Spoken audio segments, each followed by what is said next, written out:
علیکم ورحمۃ اللہ وبرکاتہ۔ علامہ صاحب، اگر دکان پر کسٹمر وغیرہ ہوں تو آیا کہ اس صورت میں کیا ترکیب کی جائے، اور دکان سے اگر چوری وغیرہ ہونے کا خدشہ ہو تو اس صورت میں کیا ترکیب کی جائے، اس حوالے سے آپ سے رہنمائی درکار تھی، تو اس حوالے سے کچھ ارشاد فرمائیے۔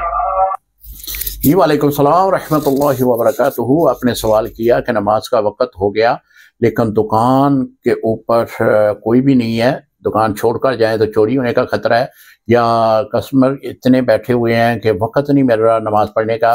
جی محترم، قیامت کے دن تو نہ یہ کسٹمر جو ہیں وہ آپ کا ساتھ دیں گے اور نہ یہ بات آپ کا چھٹکارا پائے گی کہ وہاں پہ چوری ہونے کا اندیشہ تھا۔ اذان ہو گئی ہے تو آپ کے اوپر لازم ہے کہ نماز پڑھنے کے لیے آپ مسجد میں جائیں، شٹر نیچے کریں، دروازہ بند کریں اور جا کر جو ہے مسجد میں نماز ادا کریں۔ اگر آپ ایسا نہیں کرتے تو آپ گناہگار ہوں گے۔ ہمارے ہاں ایک ڈاکٹر صاحب تھے، اللہ کریم ان کی قبر کے اوپر رحمتوں کا نزول فرمائے، بہت نیک متقی پرہیزگار ڈاکٹر صاحب تھے۔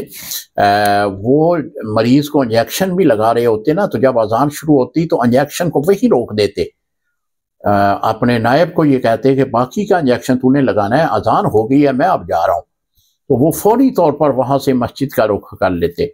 تو اتنے نیک لوگ بھی ہیں جو مسجد کی طرف جاتے ہیں، رخ کرتے ہیں۔ تو لہذا حکم یہی ہے محترم کہ جب اذان ہوگی یا نماز پڑھنے کے لیے آپ مسجد میں ہی جائیں گے۔